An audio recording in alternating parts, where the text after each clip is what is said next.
కమ్మిన జీవితంలో వెలుగు నింపావయా, వ్యర్థముగా ఉన్న జీవితానికి అర్థం చూపావయా.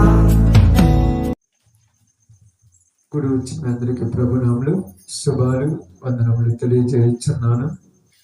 సమయంలో బైబిల్ గ్రంథంలో నుంచి ఒక మాటను చదువుకొని జాగ్రత్తగా అర్థం చేసుకొని మాటను ధ్యానించుకుందాం. మార్కు సువార్త 9వ అధ్యాయము.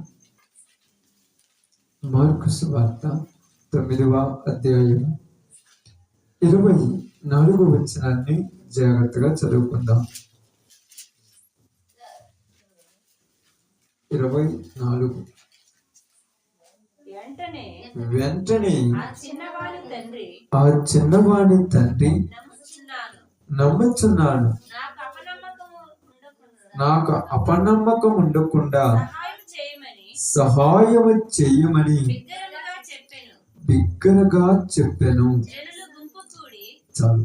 దేవుడి వాక్య భాగము మన మధ్యలో ఆశీర్వదించును గాక. ఆమేన్. జాగ్రత్తగా మీరు అర్థం చేసుకోండి.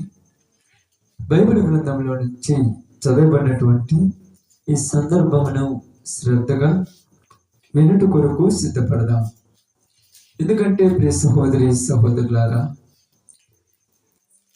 ఈ యొక్క పరిస్థితులను బట్టి, ఇక్కడ ఉన్నటువంటి స్థితిని బట్టి ఈ విషయాన్ని మనము జాగ్రత్తగా గమనిద్దాం.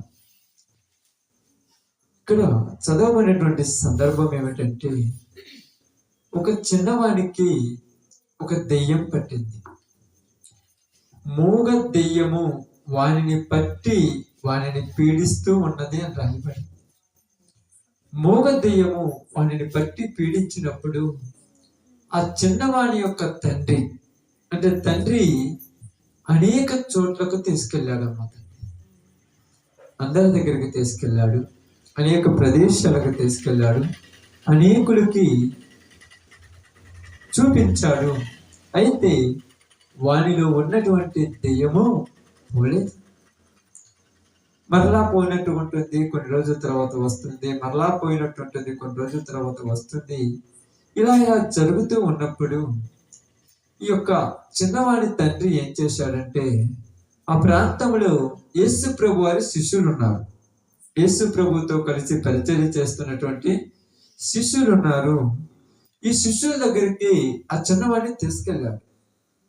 ఆ చిన్నవాడిని ఆ శిష్యుల దగ్గరికి తీసుకెళ్ళి వాళ్ళకు చూపించి, అయ్యా, నా కుమారుడికి మూగ దెయ్యము పట్టి వాడిని అనేక ఇబ్బందులు పెట్టుతున్నది, మీరు ప్రార్థన చేసి వానిలో ఉన్న దెయ్యాన్ని వెళ్ళగొట్టండి అని అడిగినమ్మంటే వాళ్ళు ప్రార్థన చేశారు, కానీ ఆ దెయ్యం పోలేదు.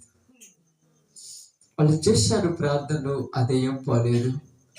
మరి కొంతకాలం, కొన్ని రోజుల తర్వాత యేసు ప్రభు వారు ఆ ప్రదేశంలోకి వచ్చినప్పుడు ఆ చిన్నవాడి తండ్రి యేసు ప్రభు వారు వచ్చాడని గ్రహించి ఇప్పుడు యేసు ప్రభు వారి దగ్గరికి వచ్చాడు.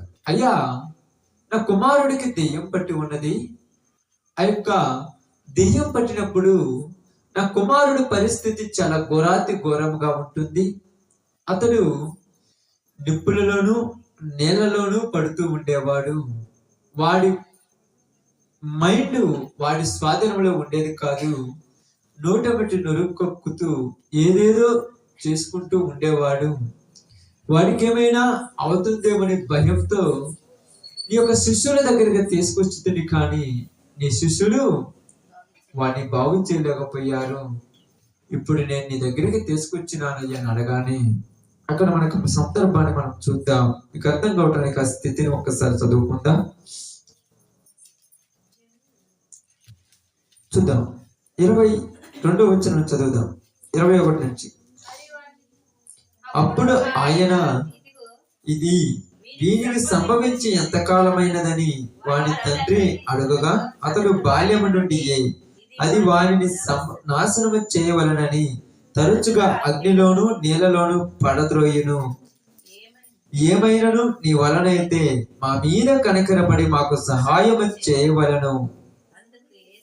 అందుకు యేసు, నమ్ముట నీ వలనైతే నమ్మువానికి సమస్తము సాధ్యమే. ఇక్కడ ఈ యొక్క చిన్నవాని తండ్రి, ఈ యొక్క దెయ్యం పట్టిన వాని తండ్రి యేసు ప్రభు అని ఒక మాట అడుగుతున్నాడు. ఏమని అడుగుతున్నాడంటే, అయ్యా ఏమైనా నీ వలనైతే, ఇక్కడ అదే రాయబడి చూడండి 23వ వచనము, పడద్రోయును ఏమైనను నీ వలన అయితే, అంటే ఏమైనను నీ వలన అయితే అంటే ఎందుకు ఈ మాట అనాల్సి వచ్చింది? నీ శిష్యుల వల్లే కాలేదు, నీ శిష్యులే పొద్దుగూకులు నీతో తిరుగుతుంటారు, నీవు కూర్చున్న చోటే కూర్చుంటారు, నువ్వు తిన్న చోటే తింటుంటారు, నువ్వు ఉన్న ప్రాంతంలోనే ఉంటుంటారు, నువ్వు తిరిగే ప్రదేశంలోనే తిరుగుతుంటారు. నువ్వు ఎంత ప్రార్థన చేస్తావో నీ శిష్యులు కూడా అంతే ప్రార్థన చేస్తుంటారు. వాళ్ళ వల్లే కాలేదు, నీ వల్ల ఏమన్నా అవుతుందా? బాగా ఆలోచించాలి. వాళ్ళ వల్లే కాలేదు, నీ వల్ల ఏమైనా అవుతుందా అంటే ఇక్కడ చిన్నవాడి తండ్రికి ఏమన్నట్టు మనకు అర్థమవుతుంది? సందేహం వేరు, అపనమ్మకం వేరు. సందేహం ఏర్పడింది. ఎందుకు సందేహం ఏర్పడిందంటే, మొదట నమ్మి శిష్యుల దగ్గరగా తీసుకొచ్చినప్పుడు ఇతనిలో ఒక నమ్మకం ఉన్నది. ఏ నమ్మకం ఉన్నదంటే, ఖచ్చితంగా ఇలా దగ్గరికి వెళితే బాగుపడతాడు. శిష్యుల దగ్గరికి తీసుకొచ్చినప్పుడు నమ్మకం ఉంది. మళ్ళీ శిష్యుల వల్ల కాకపోతే ఇప్పుడు యేసు ప్రభు వచ్చారు కాబట్టి యేసు ప్రభు వారి మీద కూడా సందేహమే ఉన్నట్టు. ఏమైనా నీ వలనైతే, ఎందుకంటే ప్రియ సహోదరి సహోదరులారా, ఈ రోజులలో ఏ కుటుంబమైనా ఏ మనిషి అయినా దేవునిని వెంబడిస్తున్నామంటే మనలో గొప్ప కార్యాలు ఉండాలి. ముందు మనలో ఉండాలి. మనల్ని బట్టి మనం నమ్మిన దేవునికి విలువ వస్తుంది. మనల్ని బట్టి ఎప్పుడైతే నిన్ను బట్టి నీ దేవుడికి విలువ వస్తుందో అప్పుడు దేవుడు నీకు ఏది కొరవ లేకుండా చేస్తాడు. ఆమేన్. నిన్ను బట్టి దేవుడికి ఎప్పుడు విలువ వస్తుందో అప్పుడు దేవుడు నీకేమి కొరత చేయడు. ఎందుకు చేయడంటే మనం అందరం అర్థం చేసుకోవాల్సింది ఏంటంటే, దేవుడు ఏమంటున్నాడంటే, మీరు నా నామం నిమిత్తము ఏది జరిగించినను అది నాకు మహిమ కొరకు జరిగిస్తే నేను మీ ప్రతిఫలము ఎక్కడికి పోనివ్వను అన్నాడు. కాబట్టి ఇక్కడ శిష్యులు ఆ పిల్లవాడికి పట్టినటువంటి దెయ్యమును వెళ్ళగొట్టలేకపోయారు. ఇప్పుడు వాడున్నటువంటి తండ్రికి కూడా యేసు ప్రభు మీద కూడా అనుమానం వచ్చేసి, వీళ్ళ వల్లే కాలేదు, ఆయన వల్ల ఏమవుద్ది? ఈ రోజుల్లో బాగానంటమ్మా, యేసు ప్రభు వారిని నమ్ముకున్న వాళ్ళు మీరు అందరూ కూడా ఇక్కడ కూర్చొని ఈ కుటుంబంలో ఉన్నటువంటి వాళ్ళు కూడా యేసు ప్రభు నమ్ముకున్న వాళ్ళే. ముందు మనలోనే మంచి జీవితం లేకపోతే పక్కన వాళ్ళు మనం చూసి దేవుని దగ్గరికి రాలేదు. ఎందుకు రాలేదంటే మీరే ప్రార్థన పోతుండ్రు, మీరే యేసు ప్రభువు నమ్మినారు, మీకే ఈ కష్టాలుంటే మాకేం తిరుగుతాడులే ఆయన. ఎందుకు ఇలా అంటున్నాడంటే అక్కడ అర్థం చేసుకోండి. బైబిల్ గ్రంథంలో యేసు ప్రభు వారు మాట్లాడిన మాట ఏంటంటే, మీరు నన్ను నమ్మినప్పుడు నన్ను నిజంగా నమ్మండి అన్న. నమ్మామని చెప్పుకొని ఏదో కాలక్షేపం చేస్తే జీవితాలు మారవు. నీ కుటుంబం మారదు, నీ బిడ్డలు మారరు, నీ బ్రతుకు మారదు, నీకు ఏది ఉన్నది మారదు. నీ భర్త గాని, నీ భార్య గాని, నీ యొక్క ఉన్నటువంటి సమస్యలు గాని తీరవు. నువ్వు నమ్మితే తీరేటట్టుగా నమ్మాలి. ఈ రోజు మనలో చాలా మంది క్రైస్తవులమైనటువంటి వారందరికీ అర్థం కానిది ఏంటంటే, నీ కుటుంబమే ఆశీర్వదించబడలేదు, మా దగ్గరికి ఎక్కడ వస్తుంది ఆశీర్వాదం అంటున్నాం మనం. నీ కుటుంబంలోనే ఆశీర్వాదం లేదు, మా కుటుంబాలకు వస్తుందా? నీ యొక్క జీవితమే బాగుపడలేదు, మా జీవితాలను బాగు చేస్తావా? నువ్వే బలంగా లేవు, మాకేం బలం ఇస్తాం? అందుకని ఇక్కడ అంటున్నాడు, నీ వలన ఏమైనా అయితే, ఇప్పుడు ఈ మాట అన్నందుకు ఎవరికి బాధ వేసింది? యేసు ప్రభు వారికి బాధ వేసింది. ఎందుకు బాధ వేసింది? ఎందుకు బాధ వేసింది? బాగా ఆలోచించాలి. ఎందుకు బాధ వేసింది? శిష్యులు అంటే నాతో తిరుగుతున్న మీరు ఈ కార్యం చేయలేనప్పుడు మీలో కొన్ని లోపాలు వాళ్ళు చూశారు.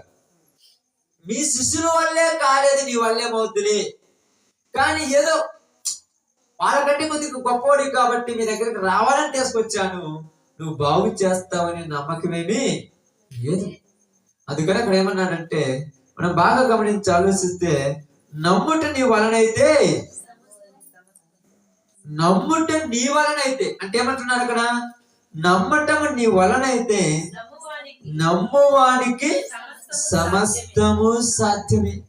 నువ్వు నమ్మటం నీ వలన కావాలి. ఈరోజు నమ్మటం మన వలన అవుతుందా? నమ్మటం నీ వలనైతే, నీ వలన అవటం అంటే,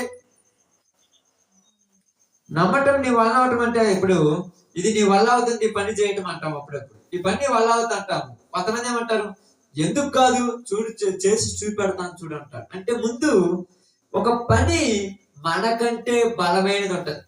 ఇప్పుడు ఎలా ఉందంటే, ఇక్కడ నమ్మటం నీ వలనైతే ఇప్పుడు ఈ తండ్రిలో నమ్మకం అనేది చచ్చిపోయింది. ఈడు ఇక ఎక్కడికి వెళ్ళినా బాగుపడేది లేదు. ఎందుకు అలా చెప్పాల్సి వచ్చిందంటే మీకు అర్థం కొట్టడానికి చెప్తున్నాను. అక్కడ జరిగినటువంటి సంఘటన ఏంటంటే, తండ్రి ఆ కుమారుణ్ణి అనేక చోట్ల తిప్పుండొచ్చు, అనేక దగ్గరికి వెళ్ళి ఉండొచ్చు, అనేకుడి దగ్గరికి వెళ్ళిపోయి ఉండొచ్చు. ఎంతమంది దగ్గరికి వెళ్ళినా ఆ కుమారుడికి బాగుపడలేదు. ఎంతమంది దగ్గరికి వెళ్ళి ఎన్ని వైద్యకాలు చేపించినా ఆ కుమారుడు బాగుపడలేదు. కానీ ఇప్పుడు ఒకటే విషయం జరిగింది. శిష్యుల దగ్గరికి వచ్చినప్పుడు ఒక ఆశ ఏర్పడింది, ఏమైనా బాగు చేస్తారేమో. వాళ్ళు బాగు చేయాలి. ఇప్పుడు యేసు ప్రభు వారి దగ్గరికి వచ్చాడు. ఇప్పుడు ఒక ఆశ మీదకి వచ్చి ఆశ, ఏమైనా బాగు చేస్తాడేమో. అప్పుడు వాళ్ళిద్దరి మధ్య సంభాషణ అంటుంది, నీ వలన ఏమన్నా ఉందయ్యా, లేకపోతే ఇంకొకటి ఏమైనా ఉందా? నీ వలన ఏమన్నా ఉందా, లేకపోతే ఇంకొకటి ఏదైనా ఉందా? బాగా అర్థం చేసుకోండి. ఇక్కడ దారుల గురించి నేను మీకు పొజిషన్ గురించి చెప్తున్నాను. పొజిషన్ అంటే, ఇప్పుడు శిష్యుల స్థానము యేసు ప్రభు కంటే పెద్దదా చిన్నదా? చిన్నది. అంటే ఇప్పుడు యేసు ప్రభు శిష్యుల దగ్గరికి వెళ్ళాడు. శిష్యుల కంటే ముందు ఎవరెవరి దగ్గరికి వెళ్ళి ఉంటాడు? అప్పటి కాలంలో ఉన్న వైద్యుల దగ్గరికి వెళ్ళి ఉండొచ్చు, అప్పటి కాలంలో ఉన్నటువంటి మంత్రజ్ఞుల దగ్గరికి వెళ్ళి ఉండొచ్చు, అప్పటి కాలంలో ఉన్నటువంటి శాస్త్రుల దగ్గరికి వెళ్ళి ఉండొచ్చు, అప్పటి కాలంలో ఉన్నటువంటి శకుడు గాండ్రు దగ్గరికి వెళ్ళి ఉండొచ్చు, అప్పటి కాలంలో ఉన్నటువంటి శాతబడులు చేసే వాళ్ళ దగ్గరికి వెళ్ళి ఉండొచ్చు. అందరి దగ్గరికి వెళ్ళిన తర్వాత వాళ్ళు కాదంటే ఇక్కడికి వస్తారు. ఇక్కడికంటే డైరెక్ట్ గా ఇక్కడికి యేసు ప్రభు దగ్గరికి రారు. ఎవరికి కూడా డైరెక్ట్ గా ప్రార్థనకు వస్తానని చర్చిలో పాస్టర్ గారి దగ్గరికి ఎవరు రారు. బాగా చెప్తానండి, ఎవరు పాస్టర్ గారి దగ్గరికి వచ్చి నాకు ప్రార్థన చేయమన్నారు. వాళ్ళ జీవితాల్లో తిరిగి మీ దగ్గరకు వస్తారు. మన జీవితాలు బాగలేవు, ప్రార్థనకు వస్తే మనం బాగుపడుతుందని అన్నప్పుడు ముందు నువ్వు చెప్పే సమాధానాన్ని బట్టి వాళ్ళలో మారిపోతుంది. నువ్వు చెప్పే సమాధానం ఎలా ఉండాలంటే, నీకు ఇబ్బంది ఏమి లేదు, యేసు ప్రభు దగ్గరికి అన్ని బాగుంటాయని చెప్పి నువ్వు ఇంటికి వచ్చిన తర్వాత నీ జీవితం బాగలేదనుకో, వాళ్ళు మారు. శిష్యుల జీవితాలు కొన్ని బాగాలేవు. ఎందుకన్నారంటే, శిష్యులలో ఏమన్నదని యేసు ప్రభు అన్నారు. ఏమన్నాడు తెలుసు? యేసు ప్రభు దగ్గరికి వచ్చాడు, అయ్యా మేము ఎందుకు పోగొట్టలేకపోయామన్నారు. అప్పుడు యేసు ప్రభు ఏమన్నారు? చూడండి, ఆ మాట చదవండి, ఏమంటున్నారు చూడండి. మేమెందుకు దెయ్యమని వెళ్ళగొట్టలేకపోద్దామని అడగగా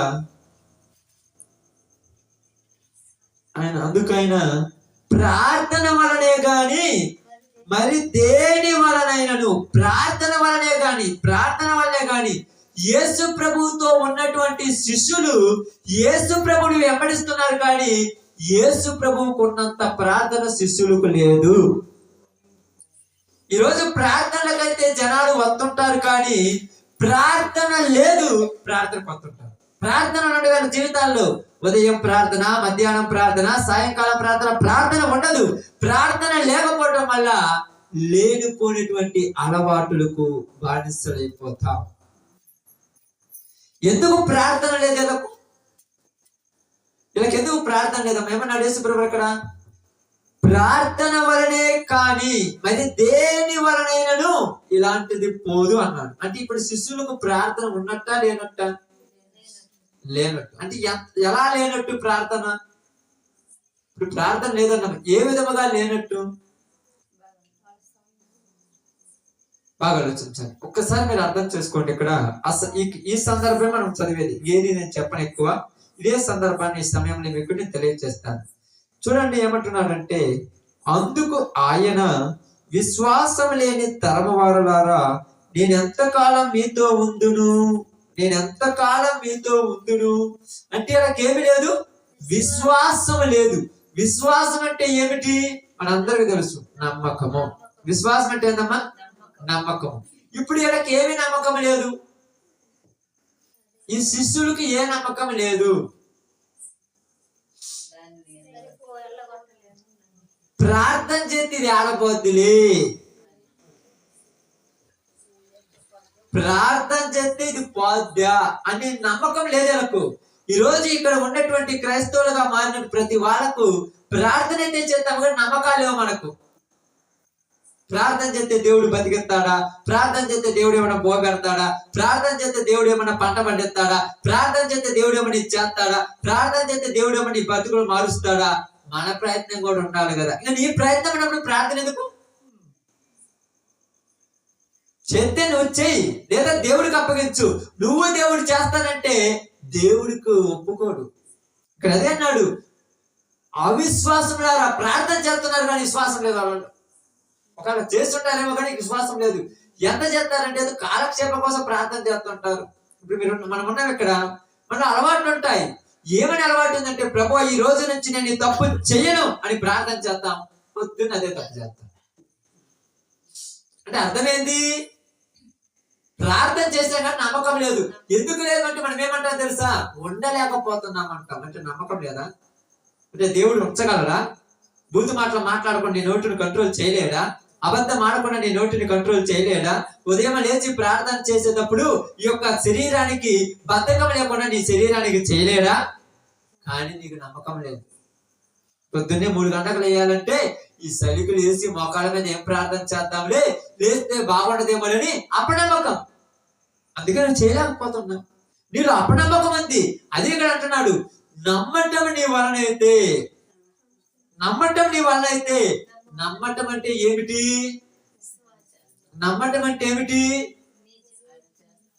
శద్రకు, మెషకు, అబేద్నెగోలు 3 ఉన్నారు. ఇదిగో అగ్నిలో దూకండి అంటే వాళ్ళు ఏమన్నారు తెలుసా? అగ్నిలో దూకితే మా దేవుడు మమ్మల్ని రక్షించగలడు అని దూకేశారు. మనం కూడా చెప్తాం దేవుడు రక్షించగలడు అంటే దూకలేం, చెప్పటం కానీ చెయ్యలేం. చెప్పేది చేసేది చాలా తేడా ఉంటది. దేవుడు చేయగలడు. ఇదిగో ఈ దినమందు నాకు ఆహారం లేకపోతే దేవుడు తెచ్చేయగలడని చెప్పగలం కానీ నమ్మకంగా ఉండలేం. ఇప్పుడు అందరూ మనం అదే, మన ప్రతి ఒక్కరి ప్రయాస అదే. ఏది చేసినా కూడా మన ఆలోచన 30 భాగం ఉంటుంది, దేవుడి ఆలోచన 1/2 భాగం పెడతాం. మన ఆలోచన 75% మన ఆలోచన ఉంటుంది, 25% దేవుడు ఉంటుంది మన దగ్గర. అందుకే దేవుని కార్యాలు మనుషులలో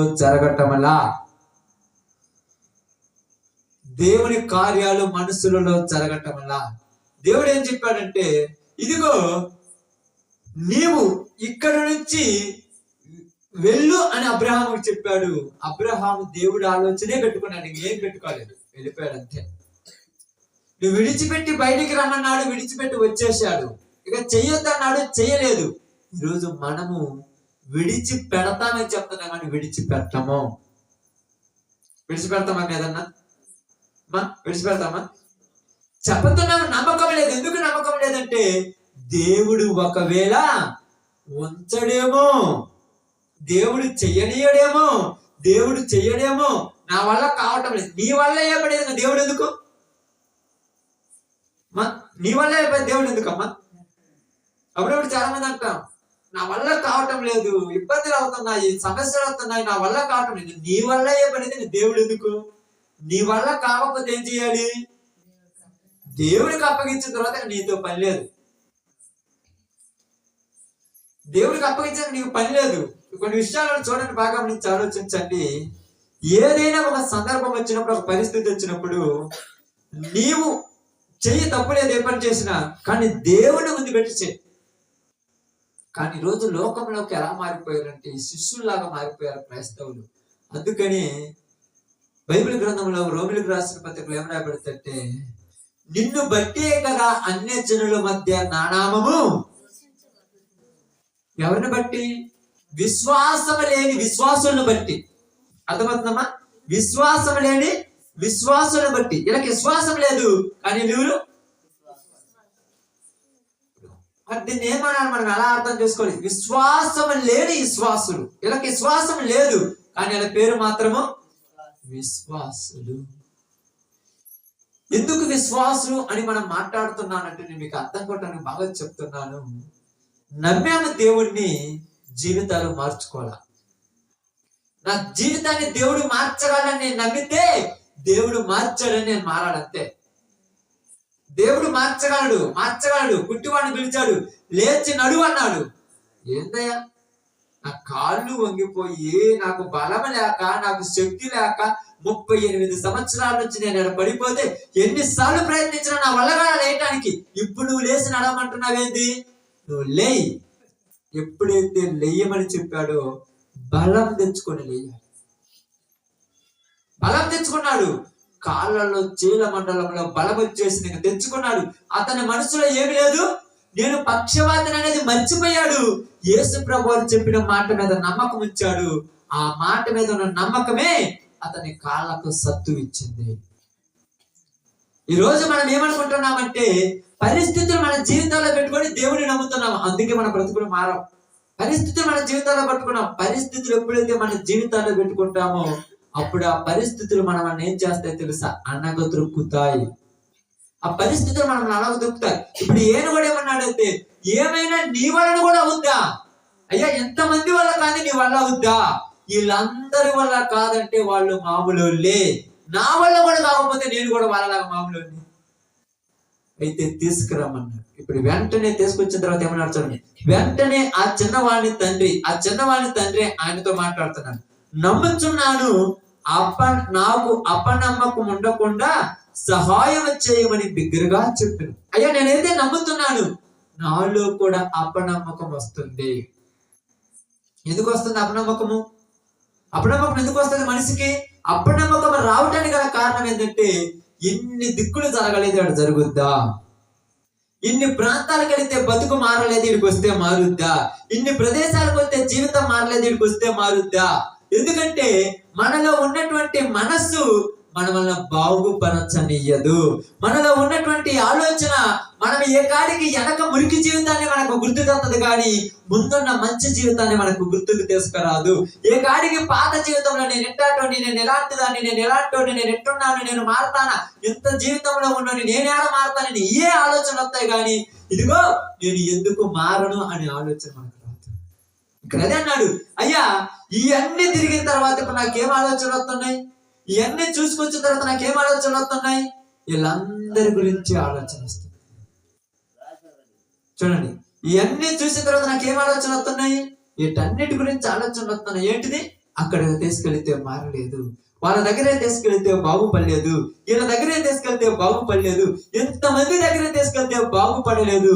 ఇప్పుడు నేను ఎలా బాగుపడతాను? ఎంతమంది దగ్గర తీసుకెళ్ళాను, ఎవరు నన్ను బాగు చేయలేదు, ఇక్కడ ఎలా బాగుపడతాను అంటే, అయ్యా ఇవన్నీ గుర్తొస్తున్నాయి, ఇప్పుడు నాకు నమ్మకం రావట్లేదు. అందుకని ఏం చేయమన్నాడు? అపనమ్మకం ఉండకుండా నాకు సహాయం చేయమంటున్నాడు. ఎందుకు మాట్లాడుతున్నాడు అంటే, ప్రియ సహోదరి సహోదరులారా, బాగా గమనించి ఆలోచిద్దాం. హెబ్రీయులకు రాసిన పత్రిక 12వ అధ్యాయము 2వ వచనాన్ని ఒకసారి చదువుదాం. హెబ్రీయులకు రాసిన పత్రిక 12:2 ఒక్కసారి చదువుదాం జాగ్రత్తగా. చదవండి. హెబ్రీయులకు రాసిన పత్రిక 12వ అధ్యాయం 2వ వచనం. మనము కూడా ప్రతి భారమును సులువుగా చిక్కులు పెట్టు పాపమును విడిచిపెట్టి విశ్వాసమునకు కర్తయు దానిని కొనసాగించువాడు నేనా యేసు వైపు చూచుచు మన ఎదుట ఉంచబడిన పందెములో ఓపికతో పరిగెత్తుదాము. మనము కూడా అని ఎందుకు మాట్లాడుతున్నాడంటే, మనిషి జీవితంలో ఎప్పుడైతే బాగుపడాలి అనే ఆలోచన వస్తుందో ఇతని చుట్టూ ఏమవుతాయి అంటుంది, సులువుగా చిక్కులు పెట్టు పాపము. ఇప్పుడు ఇతనికి ఏం గుర్తొస్తుంది వెంటనే? ఏ గుర్తొస్తుంది? ఈ యొక్క తండ్రికి ఏం గుర్తొస్తుంది కుమారుడి విషయంలో? ఎంత మంది దగ్గర పోతే చేయలేదు, ఈయనకి వస్తే వస్తుందా? ఈరోజు చాలా మందికి ఏ వస్తాయి, ప్రతి మనిషికి ఇదే వస్తాయి. ఎన్ని దిక్కులు తిరిగితే బాగుపడలేదు, ఈయనకి వస్తే బాగుపడతామా? ఇవన్నీ నీకు ఎందుకు గుర్తు పెట్టుకుంటున్నావు? అవన్నీ గుర్తు పెట్టుకున్నావు కాబట్టి ఇక్కడ బాగుపడలేకపోతున్నావు. అవన్నీ వదిలేయాలి. ఎందుకు వదిలేయాలంటే వాటన్నిటిలో ఏమీ లేదు. ఈ రోజు నేను మారాలి అనేటువంటి ఒక తీర్మానం తీసుకుంటున్నాను. నేను ఎప్పుడైతే జీవితాన్ని మార్చుకోవాలనుకుంటున్నానో ఇప్పుడు నాకు ఎవరు కనపడుతున్నాడు? ఆమేన్. నా ముందున్న యేసు ప్రభువే కనపడాలి. ఆయనలో ఏ పాపము లేదు, ఆయనలో ఏ లోపము లేదు, ఆయన చూపులలో ద్వేషము లేదు, ఆయన మాటలలో ద్వేషము లేదు, ఆయన నడవడికలో ద్వేషము లేదు, ఆయన ఆలోచనలో ద్వేషము లేదు. ఇప్పుడు నేను ఎందుకు చెయ్యాలి? ఆయన కూడా నాలాగా శరీరం దాల్చుకున్నాడు, ఆయన కూడా నాలాగా ఉప్పు కారం తిన్నాడు, ఆయన కూడా నాలాగే జీవించాడు. ఆయన తన శరీరాన్ని అణుచుకొని బతికినప్పుడు నేనెందుకు నా కోరికలను చంపుకొని బతకూడదని మనకు అనిపిస్తుంది. కానీ ఎనికి వాటిని చూసినప్పుడు ఏమనిపిస్తుంది? ఎనుకున్న వాటిల్లో ఒక్కొక్కరిలో ఒక్కొక్క లోపం ఉంటుంది. ఒక్కొక్కరంటే ఒక్కొక్క లోపం ఉంటుంది. ఇప్పుడు ఏమవుతుంది? శిశువులను చూసినప్పుడు వీళ్ళు కూడా అడిగిపోయి ఎన్నులు తుంచుకొని వచ్చారుగా, వీళ్ళు కూడా అక్కడ పోయినప్పుడు ఆ అత్తనెందుకు టేస్ట్ చేస్తున్నారుగా, వీళ్ళు కూడా ఇలాంటి వాళ్ళు. అంటే వీళ్ళని చూసినప్పుడు లోపాలను చూసి మనం కూడా తప్పు చేయాలనిపిస్తుంది. ఇప్పుడు యేసు ప్రభువుని చూస్తే ఏ తప్పు చేయాలనిపించదు, ఎందుకంటే ఆయనలో ఏ తప్పు లేదు కాబట్టి అదంటున్నాడు. అయ్యా నేను చూసినప్పుడు నాలో అపనమ్మకం రాకూడదు. ఎందుకు రాకూడదు అంటే నీ జీవితం చూస్తే నువ్వు ఇప్పుడు 30 సంవత్సరాల వయసు వచ్చింది. 30 సంవత్సరాల వయసులో నువ్వు ఎలా ఉండాలంటే లోకం మీద ఎలా పడితే అలా తిరిగి, ఏది పడితే తాగి, ఏది పడితే తిరిగి ఇష్టం వచ్చినట్టు నువ్వు తిరగాలి. కానీ నీకు మాత్రము ఇవన్నీ చంపుకొని నువ్వు బతుకుతున్నావు అంటే దాని వెనక ఏదో ఒక గొప్పది ఉన్నది, ఏదో ఒక గొప్పది ఉన్నది కాబట్టి ఎన్ని చంపుకొని బతుకుతున్నావు. లేకపోతే ఎందుకు చంపుకుంటున్నావు? కళ్ళ ముందు ఆనందకరమైన జీవితము, కళ్ళ ముందు సంతోషకరమైన జీవితము, కావాల్సింది అలా దొరుకుతుంది, కోరుకున్నది అలా తినొచ్చు, ఎక్కడే పోయినా ఏది చేసినా అడిగేటువంటి పరిస్థితి కాదు. అతని జీవితం ఎంత వీజంగా జరిగినా అడిగేవాళ్ళు లేరు. అయినా ఎందుకు మొత్తాన్ని అణుచుకొని బతికాడంటే ఇవన్నీ అణుచుకోకపోతే మధ్యలోనే నాశనం అయిపోతాను. ఇవన్నీ అణుచుకోవాలి. అణుచుకున్నాను కాబట్టి ఈరోజు ప్రపంచానికి దిక్కయ్యానంటున్నాడు. కోరికలు చంపుకున్నాడు కాబట్టి ఈరోజు ఎవరి వైపు చూపించినా నేను వైపు చూపిస్తే అందులో తప్పు లేదన్నాడు. నాలో తప్పు ఉందని మీలో ఎవరైనా నిరూపించిన ఎడలా అని మాట్లాడాడు ఆ రోజుల్లో. నాలో తప్పు ఉందని మీరు ఎవరైనా నిరూపించండి, ఎందుకంటే నాలో తప్పు లేదు. తప్పు చేయటానికి నాకు అవకాశాలు వచ్చినాయి కానీ తప్పును చూసి నేను పారిపోయాను. అదే చెప్తున్నాడు, అపనమ్మకం ఉండకున్నట్టు విశ్వాసమునకు కర్త, మనిషికి నమ్మకాన్ని కలిగించేది ఆయనే. ఆయన దగ్గరకు వచ్చి బతిమలాడుకున్నాడు, ఆయన దగ్గరకు వచ్చి మొదలుపెట్టుకున్నాడు, ఆయన గోజాడుతున్నాడు. ఎందుకు గోజాడుతున్నాడంటే ఆయన గురించి అందరికీ తెలుసు, ఆయన గురించి తెలుసు. యోహాను సువార్తల 8వ అధ్యాయంలో కానీ, లేకపోతే రక్తస్రావ రోగంతో ఉన్నటువంటి స్త్రీ గాని యేసు ప్రభువు దగ్గరకు వచ్చి ఆయన పాదాల ఆయన యొక్క వస్త్రపు చెంగు ముట్టుకోగానే అందరూ ఆమెను చేదరించుకున్నాడు. యేసు ప్రభువు మాత్రం చెదరించుకోలేదమ్మా. అందరూ చెదరించుకున్నారు. ఎంతలా చెదరించుకున్నారు అంటే చి అన్నారు. చి అంటే అసలు వాళ్ళని దగ్గరకు కూడా రానిరని అర్థం. యేసు ప్రభువు ప్రేమించారు. అందరూ అసహించుకున్నాడు, యేసు ప్రభువు మాత్రమే హత్తుకున్నాడు. సేనా దెయ్యములు పట్టిన వాడు ఆ సమాధులలో ఉండి ఎలా పడితే అలా అరుస్తూ, ఒంటి మీద వస్త్రాలు లేకుండా ఎక్కడ పడితే అక్కడ పొరులాడుతూ ఉంటే చూసిన వాళ్ళందరూ అసహించుకున్నాడు, చీచి అన్నాడు. సొంత తల్లిదండ్రులు చేదరించుకొని బయటికి గెంటేశారు. తల్లిదండ్రులకు కూడా నచ్చలేదమ్మా. చిన్నప్పుడు ముద్దు పెట్టుకున్నా బాగానే ఉన్నాడు, అందంగానే ఉన్నారు. నా బంగారు తండ్రి, నా ముచ్చు కన్నా, నా బంగారు కొండ నెత్తిని పెట్టుకున్నావు, తన్నేసుకున్నావు, గుద్దేసుకున్నావు, ఎన్నో చేపించుకున్నావు. కొద్దిగా వయసు పెరిగిన తర్వాత లేనిపోని అలవాట్లకు పాడైపోయాడు.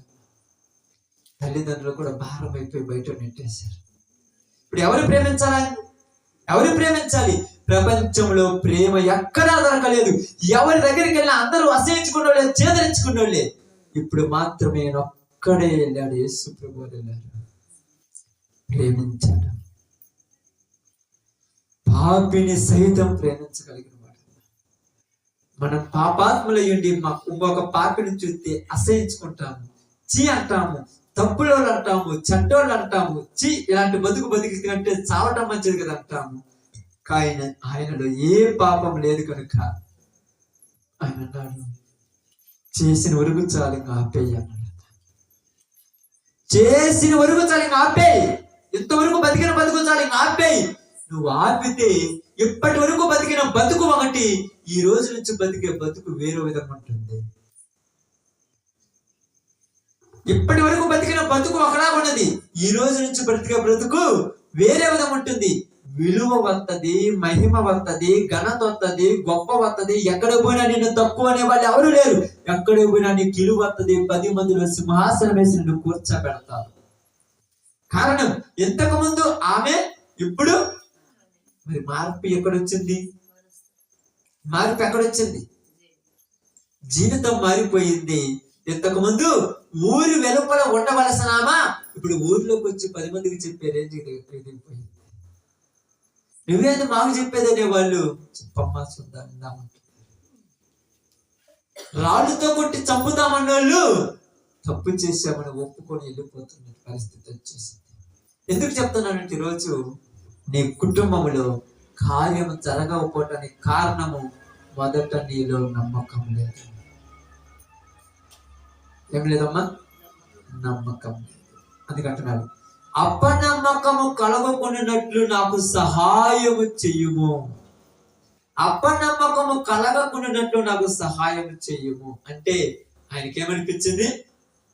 నాకు అపనమ్మకం వస్తుంది అంటే వస్తుందని చెప్పా అంటున్నాడు. మనం కూడా అప్పుడప్పుడు అంటాము.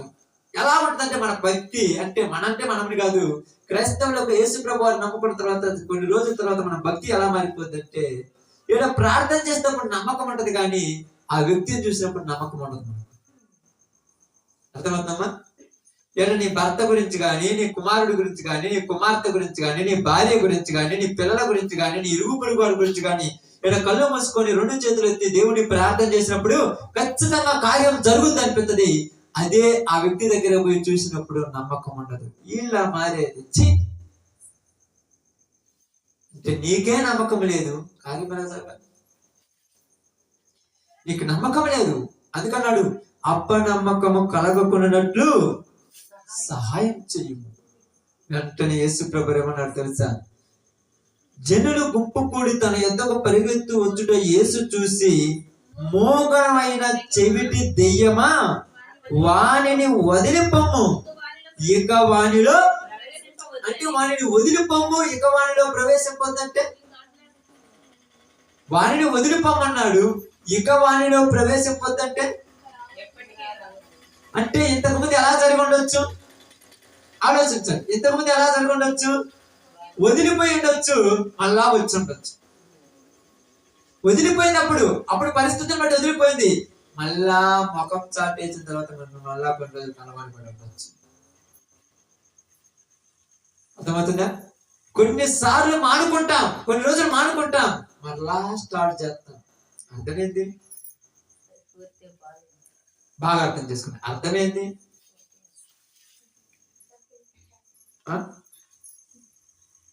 కొన్ని రోజులు మానుకుంటాం, మళ్ళా స్టార్ట్ చేస్తాం అంటే అర్థం ఏమిటి? మీకు అర్థమైతే చెప్పండి, లేకపోతే లేదు. ఏందమ్మా?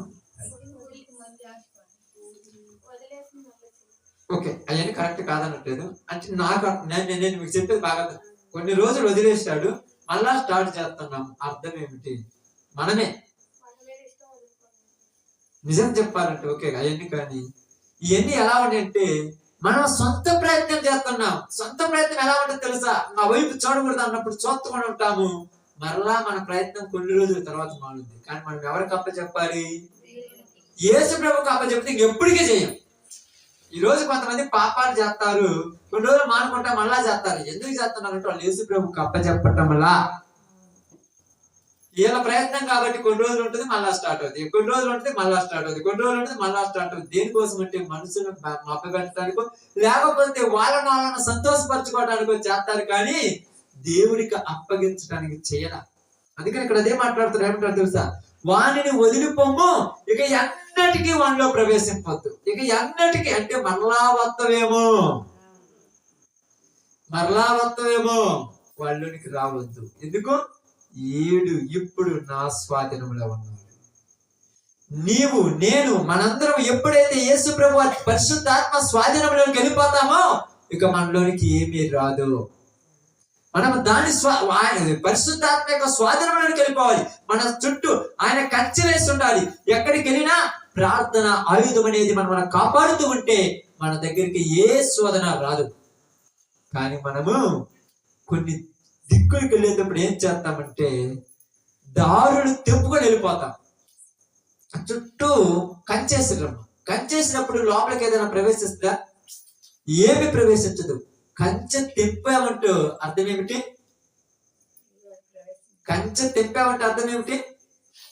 ఖచ్చితంగా ఏదో ఒకటి వస్తుంది. కంచె ఎందుకు తెంపావమ్మా? ఇప్పుడు మీ ఇల్లు ఇది ఉంది, ఉదాహరణ పెద్దమ్మ ఇల్లు ఎంత ఉంది. ఇప్పుడు ఇల్లు యొక్క పారి గోడ కట్టుకున్నారు, బాగానే ఉంటుంది, అన్ని ఉంటుంది. ప్రహరీ గోడ ఎందుకు పడగొడతారు?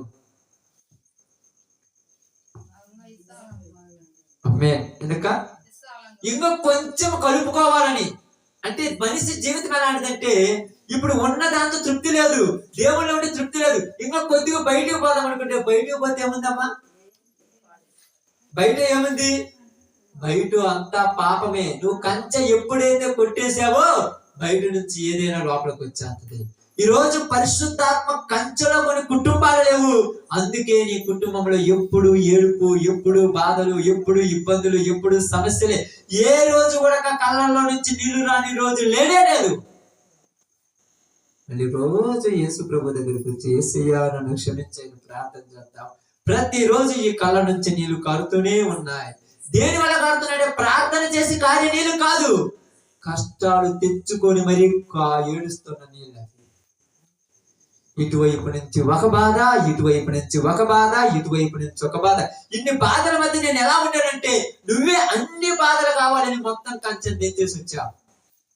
కంచె దంచకపోతే లోపలికి ఏది రాదు. నువ్వే తెచ్చుకున్నావు కంచెలు. ఏంటంటే ఇల్లు కావాలి నాకు, వాళ్ళు కావాలి నాకు, అవి కావాలి నాకు, ఇవి కావాలి నాకు, ఎన్ని కావాలన్నప్పుడు ఆ దరిద్రం కూడా నీ దగ్గరికి వచ్చేసిందంటే ఎందుకు కావాలనుకున్నావంటే ఆ టైంలో చెప్తాను చూడండి, ఆ టైంలో యేసు ప్రభువును పక్కన పెట్టావు, వాళ్ళ మీద ప్రేమ చూపించావు. అప్పుడు వచ్చి నా దరిద్రం బాధ. ఒకసారి బయటికి పంపించిన తర్వాత మళ్ళీ పోద్దా? ఈసారి వచ్చినప్పుడు పిష్ట వేసుకొని పోకుండా మీకు అర్థం కాదా? పోదు. ఇంకా మీరు ఎంత ప్రయాసపడ పోదు. ఎందుకు పోదంటే యేసు ప్రభు వారు వస్తే తప్పితే ఇంకా పోదు. మనం రానియం కదా. ఎందుకు రానియమంటే ఆశలన్నీ లోపల దాచిపెట్టుకొని పైన సెక్యూరిటీ గార్డుగా యేసు ప్రభుని పెడితే అట్ట కుదురుతాము. సెక్యూరిటీ యేసు ప్రభు ఈ రోజు జనాలకు. సెక్యూరిటీ అంటే తెలుసుగా. ఇంకా మీకు అర్థమయ్యే భాషలో చెప్పండి, వాచ్మెన్ యేసు ప్రభు. వాచ్మెన్ అంటే ఏ దొంగ రాకుండా కాపలా కాసేవాడే. యేసు ప్రభు అలాగనే ఉన్నాడు. అందరికి జీవితాన్ని యేసు ప్రభుకు అంకితం చేసే వాళ్ళు ఎవరూ లేరు. యేసు ప్రభు వారికి బ్రతుకులు అంకితం చేసే వాళ్ళు ఎవరూ లేరు.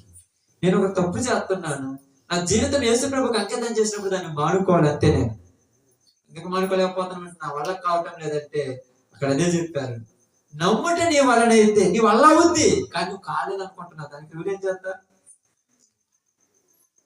చేస్తారు? నా వల్ల కాదన్నావు. ఇప్పుడు నేను తాకుండా ఉండాలని నేను అనుకున్నాను అనుకోండి, తాకుండా ఉండగలను. చాలు కదా మనిషికి. లేదా చచ్చిపోతారు. ఏమంటే ఒకరు తాగకపోతే ఒకరు తాగకపోతే చచ్చిపోతారు అక్క. ఒక 2 రోజులు టీవీ చూడకపోతే చచ్చిపోతాం అక్క. చూడకుండా ఉండాలనుకుంటా, మళ్ళా ఎదురుగా పెట్టుకొని చూస్తుంటాం. నువ్వేం చేస్తున్నావు? ప్రార్థన నాకు అర్థం కాదు. చూడకూడదు అంటావు, ప్రార్థన చేస్తావు బాగా. రేపు టౌన్ నుంచి ప్రభు 7 గంటల నుంచి 10 గంటల దాకా నేను అసలు టీవీ మొక్కమే చూడకుండా ప్రార్థన చేసి శక్తి ఏమంటావు. ఇంటికి పోయి రిమోట్ ఆన్ చేసి కరెక్ట్ దానికన్నా కూర్చొని చూస్తావు. మరి ఏం చేయాలి?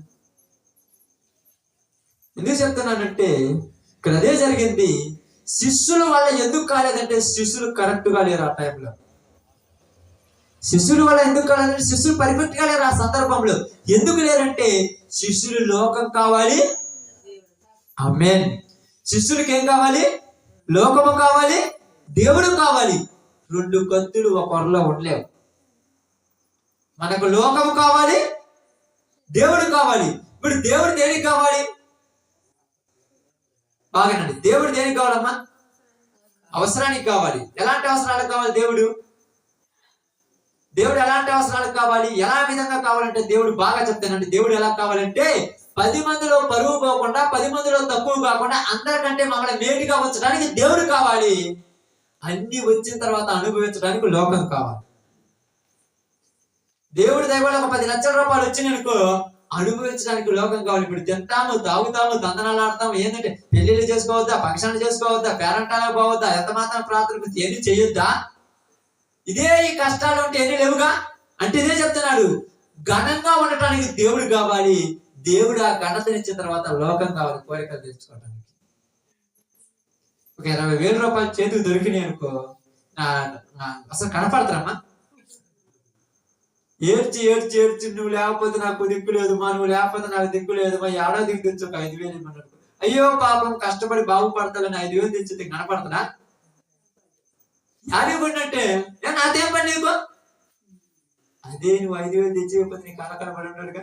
దేవుడు అందుకే దేవుడి దగ్గరకు వచ్చిన తర్వాత చాలా మంది బాగుపడి మళ్ళా మోసం చేసి దేవుడు ఏం చేసినంటే వీళ్ళకి ఏమి కొంటే ఇవన్నీ పడి ఉంటారు అనుకున్నారు. కొన్ని కుటుంబాలకు ఆశీర్వాదాలు రాకుండా ఉండడానికి కారణాలు మనమే. మీరు అనుకోవచ్చు సంపాదించుకుంటే కోట్లు వస్తాయి, కుప్పలు వస్తాయి. కుప్పలు కాదు, నేను చెప్తున్నాను, బిలియన్ కోట్లు వచ్చినా కూడా దేవుడు లేకపోతే వేస్ట్ వాళ్ళ బ్రతుకు. రోజు మీరు సంపాదించచ్చు, రోజుకు 500 కాదు, 1000 రూపాయలు కాదు, 10,000 సంపాదించండి. మళ్ళా ఇదే డేటు వచ్చే సంవత్సరం ఇదే రోజులు మీరు మళ్ళా పని పోతున్నాను ఉండవు, ఏమీ ఉండవు. ఎందుకుండవంటే కనీసం రాత్రి జ్వరం వస్తే ఉదయం మాత్ర వేసుకోవడానికి రూపాయి ఉన్నా మన దగ్గర. ఎందుకంటే మీరు చేశారు కాదనట్లేదు. అందుకే చెప్తాను ఇక్కడ దేవుడు ఏం చెప్తాడు తెలుసా, దేవుడు లేకుండా ఎన్ని ఉన్నా వేస్ట్ అయ్యన్ని. దేవుడు కావాలి మనిషికి. ఎందుకు కావాలంటే ఇక్కడ అదే చెప్పాడు, నాకు ఎన్నో ఉన్నాయ్యా, ఇప్పుడు నా జీవితాన్ని నేను బాగు చేసుకోలేకపోతున్నాను. ఏం చేసుకున్నాడు? కుమారుడు దీన స్థితిలో పడిపోయాడు. కుమారుడు మోగ దెయ్యం పట్టింది. కుమారుడికి పనికి మాలిన దెయ్యం పట్టింది. వీడు తిరుగుతున్నాడు, తాగుతున్నాడు, తందనాలు ఆడుతున్నాడు, ఎంజాయ్ చేస్తున్నాడు. ఉదయం నుంచి సాయంత్రం దాకా రాత్రి పగలు కష్టపడుతున్నాడు. 100 రూపాయలు తెచ్చుకొని ఇంట్లో కూర్చొని శుభ్రంగా బోధనడానికి లేదు జనాలకు. ప్రశాంతంగా వండుకున్నది తిని కంటిన్యూ నిద్రపోయే రోజు ఏ రోజు లేదు. ఎందుకు లేదంటే దేవుడు లేడు నీ జీవితంలో. దేవుడు లేని బ్రతుకులు ఎలా ఉన్నాయంటే ఇలాగనే ఉన్నాయి. ఎందుకు ఈ తండ్రి ఆ యేసు ప్రభు దగ్గరికి వచ్చి బతిమలాడాల్సి వచ్చిందంటే యేసు ప్రభువు లేకపోవటం వల్ల వాళ్ళకు ప్రశాంతత లేకుండా పోయింది. తండ్రికి ఆస్తి లేననుకున్నాడా, అంతస్తు లేనుడా, అన్ని కలిగినాడే, అంతా కలిగినాడే. శిష్యుల దగ్గరికి వెళ్ళి బతిమలాడుకున్నాడు, అయ్యా నా కుమారుని బాగు చేయమన్నాడు. శిష్యులు ప్రార్థన చేశాడు, పోయింది, మళ్ళా వచ్చింది.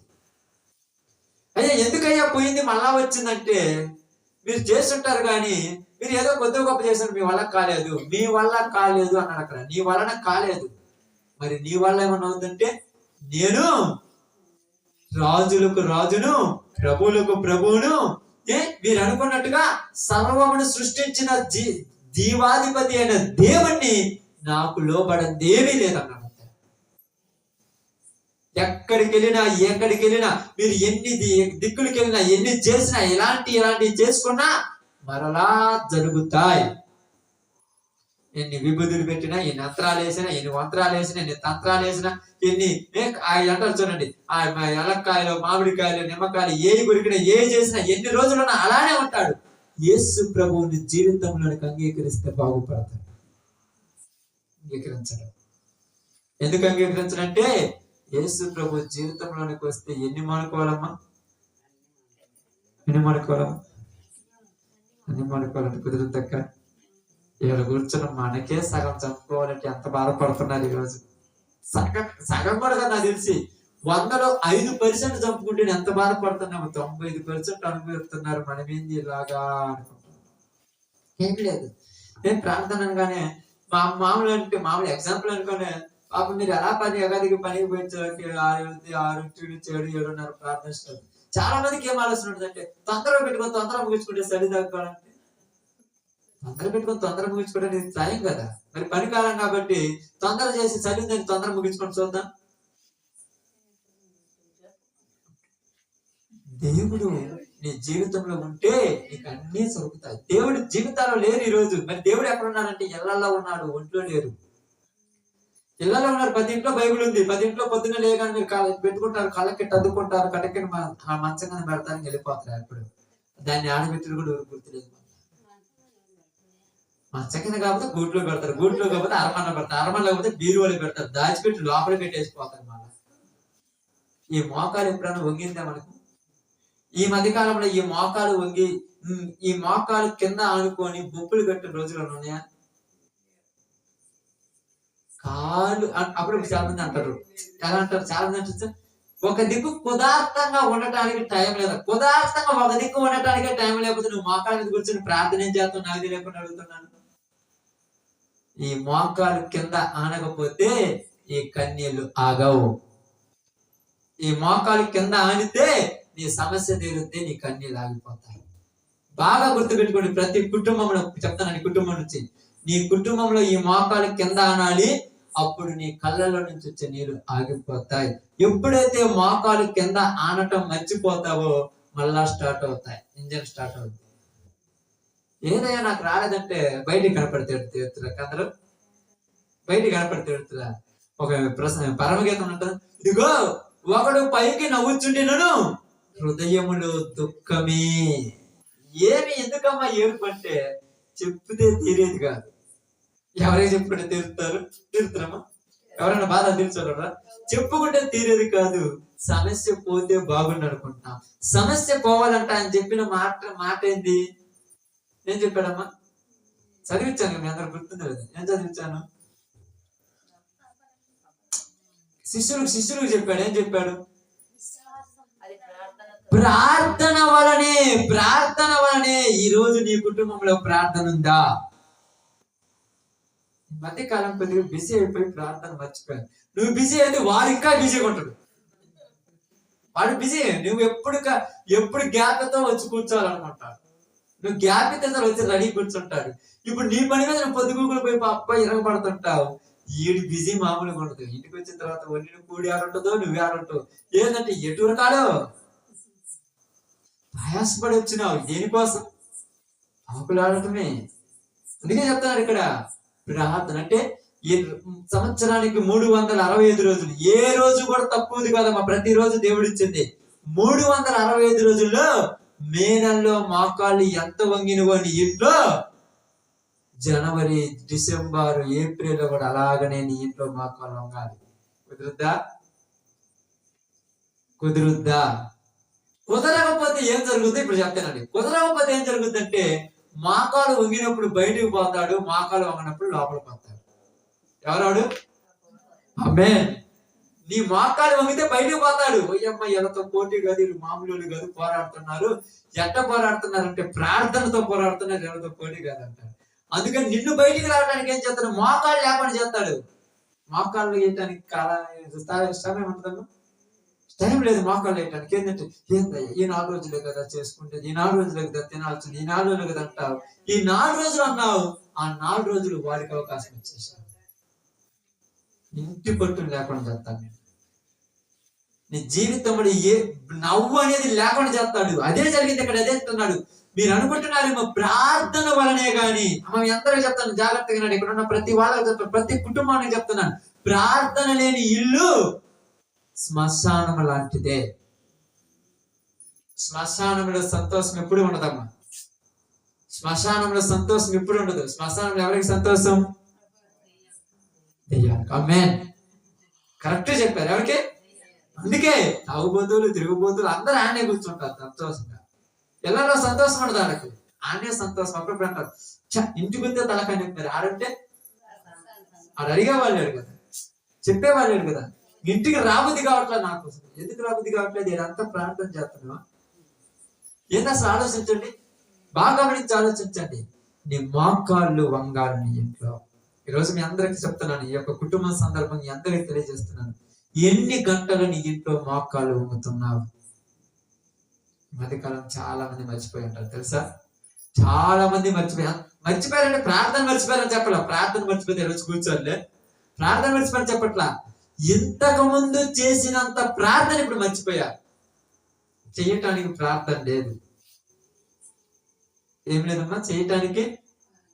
మరి ఏముంది చేయటానికి? పని వచ్చింది, ప్రార్థన. అంటే పని అంటే నేను చేసుకోవద్దని చెప్పట్లా, ప్రార్థనను ఆపేసి చేయకండి. ప్రార్థన ఆపేసి ఏది చేసినా అది నీకు మేలు కాదు. ప్రార్థన ఆపేసి ఏది చేసినా అది మేలు కాదు. ఎందుకంటే చూడ కావాలంటే ఫిబ్రవరి పత్రిక 10:39 ఒకసారి చదువుదాం. 10:39 వచ్చి ఫిబ్రవరి రాసిన పత్రిక, అపోస్తలుడైన పౌలు గారు ఫిబ్రవరి సంఘానికి రాసిన పత్రిక 10:39.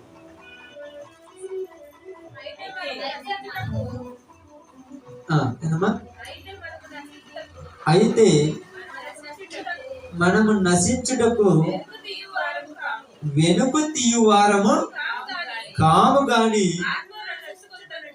ఆత్మను రక్షించుకొనుటకు విశ్వాసము కలిగిన వారిమై ఉన్నాం. అంటే నశించుటకు ఏమి కామంట? నశించుటకు వెనుక తీయువారము కాము గాని ఆత్మను రక్షించుకొనుటకు అనే మాట ఏం రాయబడింది అక్కడ? ఏమన్నాడు? ఆత్మను సంపాదించుకొనుటకు. ఏ ఆత్మ? ఇప్పుడు బాగా గమనించండి. ఏ ఆత్మను సంపాదించుకోవాలి? బాగా ఆలోచించండి. అట్లా కావాలంటే 2-3 సార్లు చదవండి. ఏ ఆత్మను సంపాదించుకొనుటకు. చూడండి అక్కడే చదవండి. అయితే మనం నశించుటకు వెనుక తీయువారము కాము గాని ఆత్మను రక్షించుకొనుటకు విశ్వాసము కలిగిన వారిమై ఉన్నాం. ఏ ఆత్మను రక్షించుకొనుటకు? ఏ ఆత్మ రక్షించుకోవటానికి అమ్మ? ఆమేన్. నీ ఆత్మను నువ్వు రక్షించుకోవటానికే ఈ తపన అంతా. చాలా మంది వచ్చేటప్పుడు శివులలో ఊదిపోతుంటారు, అది ఇది అంటుంటారు. కానీ నీ ఆత్మ రక్షించాలంటే నీ విశ్వాసం తగ్గకూడదు. ఎవరేమైనా కానీ, ఇంట్లో వాళ్ళు, బయట వాళ్ళు, ఈదులో వాళ్ళు, ఎవరైనా నేను కొట్టి తిట్టి చివరికి చంపినా ఇంట్లో మోకాలు వేయటం మర్చిపోకుండా. టెన్షన్ అలా మర్చిపోతున్నారు ఈ మధ్య చాలా మంది. గుర్తు లేకుండా పోయి ఉంటాయి మోకాళ్ళు, మళ్ళీ కొత్తగా వేయాల్సి వస్తుంది. జాగ్రత్త. నీ ఇంటిలో మోకాళ్ళు వేయకపోతే నీ కంటిలో నీళ్లు స్టార్ట్ అవుతాయి. ఏం బాధలు అంత ఏ ప్రశాంతత నేను చెప్పను, బాధలు స్టార్ట్ అవుతాయి అన్నాను అంతే. ఇప్పుడు అదే చెప్తున్నాను. ఈ కుటుంబానికి నేను చెప్పింది ఏదో పెద్ద సందర్భం సందేశం చెప్తానండి వాళ్ళందరికీ. కుటుంబానికి చెప్తాను ఏంది? నీ ఇంటిలో నువ్వు మోకాళ్ళు వేసి ప్రార్థన చేస్తున్నావా? చేస్తున్నానయ్యా. చేస్తే నీవు చేసిన అనే ప్రారంభం చెప్పాను. మనము చెప్పుకునే విశ్వాసులమా, చేసే విశ్వాసులమా? చెప్పుకునే మన విశ్వాసమే, కానీ మన విశ్వాసం లేదు. నేను విశ్వాసనే, నేను ఒకటి మానుకుంటానని చెప్పాను. మానుకున్నానా లేదా? మానుకోకపోతే నేను విశ్వాసం కాదు. మానుకోవాలి. నేను నిజంగా ప్రారంభ దినంలో బయటకు వచ్చేటప్పుడు అనిపించింది, ఆ రోజు తీర్మానం తీసుకుని ఎప్పటికీ ప్రభువా ఎన్నికలు వేయకుండా నీ బైబిల్ పట్టుకొని ముందుకే సాగిపోతున్నాను. ఈ రోజు అప్పుడప్పుడు సమస్యలు అవుతున్నాయి, అప్పుడప్పుడు ఇబ్బందులు అవుతున్నాయి. మీరు అనుకున్నట్టుగా ఎంతో శుభ్రంగా ఉన్నామన్నారు, బాగా జరుగుతుంది అంటే ఏమీ లేదు. రేపు పొద్దుకు పోతే కనీసం నుంచి మొక్కులు పోవటానికి కూడా రూపాయి కూడా పరిస్థితి ఉంటుంది. కానీ దేవుడి మీద నమ్మకంతోనే బతకాలి. ఎందుకు వస్తాయి ఏంటంటే మళ్ళా ఎన్నిక తీయటానికి మనం అంతే, ఏమీ లేదు. దేనికి? ఎన్నిక బొమ్మంటానికే. అప్పుడు అవకాశం వచ్చినప్పుడు పోతాం కదా. మన బ్రదర్ ఉన్నాడు కదా, ఎవరు? యేషావు. ఆకలి అయినప్పుడు ఏం చేశాడు? అన్నానికి పోయాడు. ఆకలి అవగానే అన్నం గుర్తొచ్చింది. ఆకలి అయితే అన్నం గుర్తు రావాలా? ఆకలి అయితే దేవుడు గుర్తు రావాలా? లోకాన్ని ఆ మాట చెబితే ఏమంటారు? ఎర్రి వాళ్ళు అంటారు. ఇలా పిచ్చోళ్ళు రయ్యలు. ఆకలి అయితే దేవుడి ముందు ప్రార్థన చేస్తే ఏమవుతుందంటే దేవుడు ఆకాశం నుంచి అన్నం తెచ్చి పెడతాడో పెట్టడం నాకు తెలియదు, కానీ ఆకలి అయినప్పుడు ప్రార్థన మనం చేసినప్పుడు ఆకలి మైమరిపించేస్తారు అంతే. ఆకాశం నుంచి అన్నం పెడతాడని నేను చెప్పను, ఆకలి మైమరిపిస్తే అతను నెక్స్ట్ టైంలో అన్నం పెట్టడం కూడా చేస్తాడు. దేవుడు అలాంటి గొప్పవాడు. దేవుడు గొప్పవాడు కాబట్టే ఈరోజు ఎంతో మంది చివరికి దేవుడి దగ్గరికి వచ్చారు. దేవుడు గొప్పవాడు. మళ్ళీ దేవుడిని నమ్మిన మనమే గొప్పవాళ్ళం కాదు, కానీ దేవుడు మనం గొప్పవాళ్ళం చేయాలనుకున్నాడు. ఎందుకంటున్నారంటే నీ ఆత్మను రక్షించుకోవాలి. నువ్వు ఎవరి ఆత్మ ఇది? నీ ఆత్మ. ఇప్పుడు నీ ఆత్మ కోసం తపన చెందుతున్నావా, పక్కన ఆత్మ కోసం తపన చెందుతున్నావా? ఇప్పుడు చెప్పండి అమ్మా, నీ ఆత్మ కోసం తపన, పక్కన ఆత్మ కోసం తపన? ముందు మన ఆత్మ రక్షించుకోవాలి, తర్వాత పక్కన ఆత్మ రక్షించబోయి మన ఆత్మను పోగొట్టుకుంటే. ఇప్పుడు జాగ్రత్తగా, పక్కన ఆత్మను రక్షించబోయి మన ఆత్మను పోగొట్టుకుంటే దీనికి ఎట్లా చెప్పండి? అంటే పక్కన ఆత్మను రక్షించాలంటే ముందు నీ ఆత్మ కట్టుబెదరకొని నిలబడాలి. ఈరోజు మన ఆత్మ నిలబడలేకపోతుంది, స్థిరత్వం లేని ఆత్మలు. ఎందుకంటే పక్కన వాళ్ళని మెప్పించడానికి మనం కొన్ని విషయాలు దేవుని వదిలిపెడతాం. వాళ్ళని ఎట్టా ప్రార్థన తీసుకురావాలి, వాళ్ళు వాళ్ళని ప్రార్థన తీసుకురావడాన్ని మనం మెప్పించినప్పుడు వాళ్ళు ఏం చేస్తారంటే ప్రార్థనకు వస్తామని చెప్పి మన ప్రార్థన కాపాడతారు. ఇప్పుడు వాళ్ళని మనం రక్షించినట్ట, మన వల్ల వాళ్ళు రక్షించినట్ట? అంత బాగా గమనించండి. వస్తామని చెప్పి మన వల్ల ఆపేస్తారు. మనం ఏమంటాం? ఏంద్రాంటే వాళ్ళు వస్తామంటున్నాను, ఆగిపోయినాను. అంటే ఎందుకు చెప్తున్నానంటే దేవుడు నీ బ్రతుకును మార్చాలి, దేవుడు నీ జీవితాన్ని మార్చాలంటే నువ్వు దేవుని చేతిలో ఉండాలి. ఎలా ఉండాలి, ఎందుకు ఉండాలనే మాటను చిన్న విషయాన్ని చెప్తా, బాగా గమనించి ఆలోచించి చిన్న విషయం మీకు చెప్పేసి నేను క్లోజ్ చేస్తాను, సమయం అయింది కాబట్టి. బైబిల్ గ్రంథంలో నుంచి లూకా సువార్త 22వ అధ్యాయము జాగ్రత్తగా వినాలి, చాలా జాగ్రత్తగా వినాలి. 22వ అధ్యాయము 32వ వచనం. 22వ అధ్యాయము 32వ వచనం.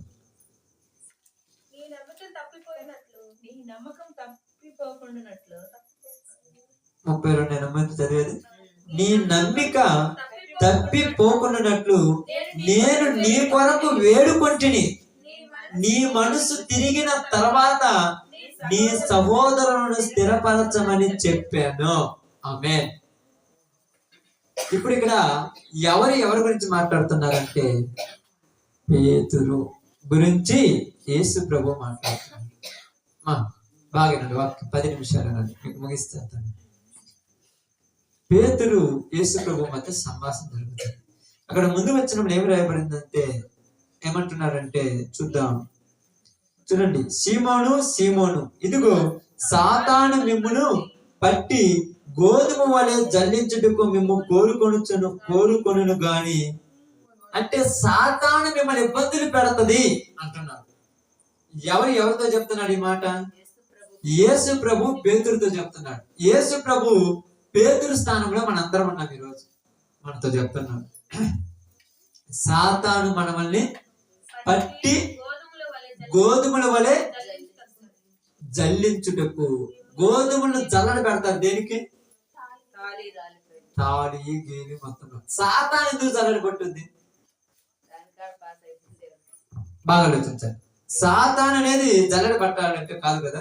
సాతాను దేనికి జల్లడ పడుతుంది ఇక్కడ? బాగా ఆలోచించాలి. చదివిన సందర్భం మంచి పాయింట్. సాతాను ఏం చేస్తుందంటే గోధుమల వల్లే జల్లించుటకు అన్నాడు. సాతాను ఎందుకు జల్లడ పట్టింది? దేవుడు జల్లడ పట్టాడంటే మనలో ఉన్నటువంటి తావులు గీలు మొత్తం పోయి గట్టిగా నిలబడాలని. మరి సాతాను దేనికి జల్లడ పడుతుంది? అది జల్లించడం అంటే ఏంటిది? ఎలాంటిది? నీవు ఎక్కడ వీక్నెస్ అది ఎదుగుతుంది. అది నువ్వు దేంట్లో వీక్నెస్ అంటే దేంట్లో నీకు బలహీనత, ఏది చూపిస్తే నువ్వు వెళ్ళిపోతావు అది చూపెడుతుంది. అంటే జల్లించడం అంటే మనకి ఏమి లేనప్పుడు చూపించేది కాదు. ఈ రోజు మనం జల్లించడం అంటే ఏం తెలుసా? మనకు ఏదంటే ఇష్టమో అది తెచ్చి మన దగ్గర పెడుతుంది సాతాను. మనం అన్ని దిక్కులు బాధపడంగానమ్మా, ఒక్క చోట మాత్రం ఖచ్చితంగా ప్రతి వాడు లొంగిపోతాడు. ఎక్కడ?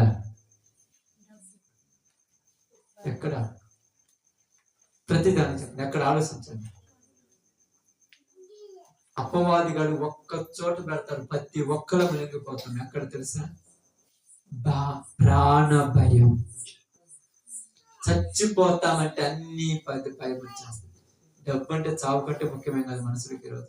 ప్రాణ భయం పట్టింది. అందువల్ల ఏం చేస్తారంటే మనం చెప్పే మాట, ఎక్కువ తోడు కూర్చుంటే కాళ్ళు నొప్పులు లేకపోతే ప్రార్థనలో కూర్చోలేను. వాడికి ఉన్న అవకాశం అదే. నేను ఎక్కువ తోడు కూర్చోలేదు. ఏందమ్మా అప్పుడే మోకాలు నుంచి వేసి ప్రార్థనలు ఎక్కువ తోడు కూర్చోలేండి, మోకాలు నొప్పులు బాగా మోకాలు నొప్పులు నీకు కాదనట్లేదు. వాడి వీక్నెస్ నీ వీక్నెస్, వాడి బలం. నీదేది బలహీనత, వాడి బలం అదే. నువ్వు కూర్చోవద్దు. నువ్వు ఎక్కువ తోడు కూర్చోకపోతే వాడికి ఏం అవకాశం వద్దని చెప్పాను. నువ్వు మోకాళ్ళ మీద కూర్చోకపోతే వాడికి ఏముంటది అన్నాను, వాడిని ఇంట్లోకి వచ్చేస్తాను. నువ్వేమంటున్నావు? మోకాళ్ళ నొప్పులు, నడుముల నొప్పులు, నేను కూర్చోాలని అన్నావు. నువ్వు కూర్చోకపోతే వాడికే కదా బెటర్. నువ్వు ప్రార్థన చెప్తాడు, ఇంట్లోకి వచ్చేస్తాడు. వచ్చిన తర్వాత ఇంకా బయటికి పోడు, అంతే. ఒక్కసారి ఎలగొట్టావు, మళ్ళా మర్చిపోయి లోపలికి వచ్చిండా నువ్వు బొమ్మనా పోడు, అంతే. ఈ రోజు బ్రతుకులు మారకపోవటానికి గల కారణం ఏంటంటే దేవుని నమ్మారు కానీ, దేవుళ్ళలో బలం ఉన్నారు కానీ మోకాళ్ళ ప్రార్థన ఎల్లలో లేదు. అందుకే జీవితాలు బాగుపడట్లేదు. ఎవరే పడక మోకాళ్ళ చేసి ప్రార్థన ఎవరు చేయలేము. ఎందుకు చేయలేమంటే మోకాళ్ళ మీద ప్రార్థన చేయాలంటే మన శరీరాన్ని చంపుకోవాలి, ఆశలను చంపుకోవాలి. 20, 30, 40, ఒక్కొక్కరికి 45, 50, 35, 40 సంవత్సరాలు వచ్చినా కోరికలు మాత్రం చావటంలా. ఎందుకు చావటం లేదంటే చచ్చేదాకా పాపం చేయాలనే లోకం ఇది.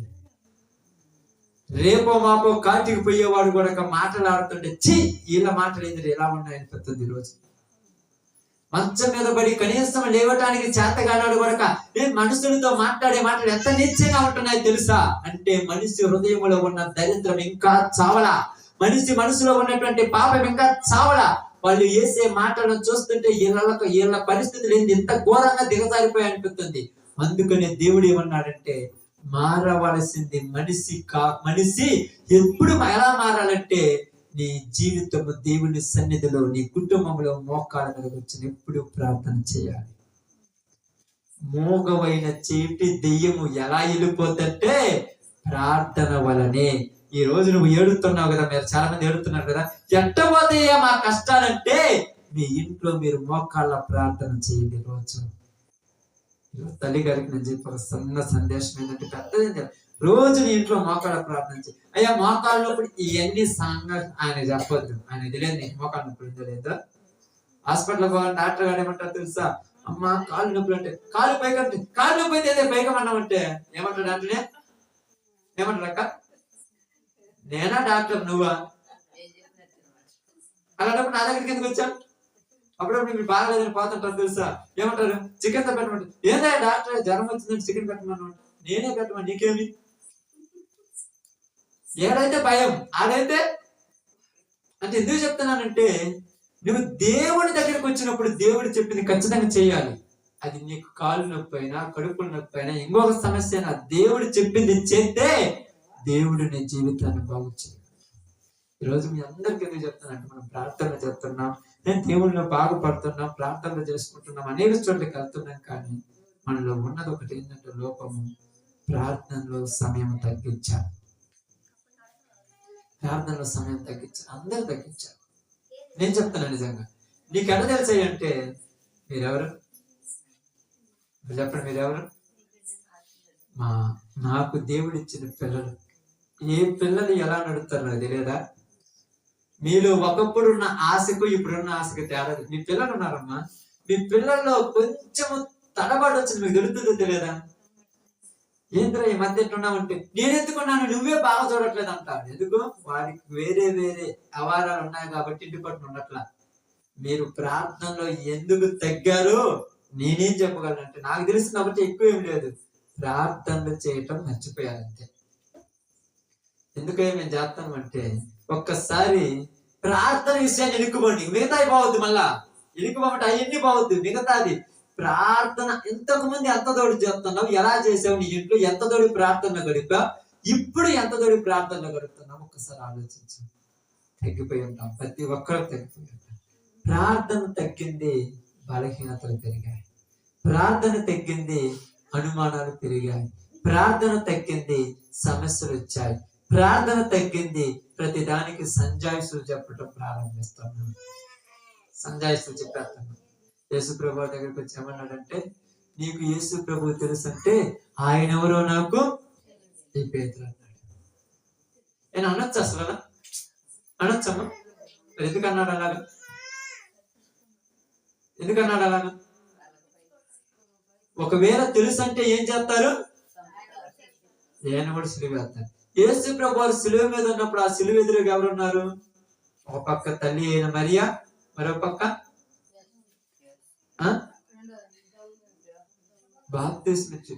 యోహాను ఉన్నాడు. శిష్యులైన యోహాను, యాకోబు.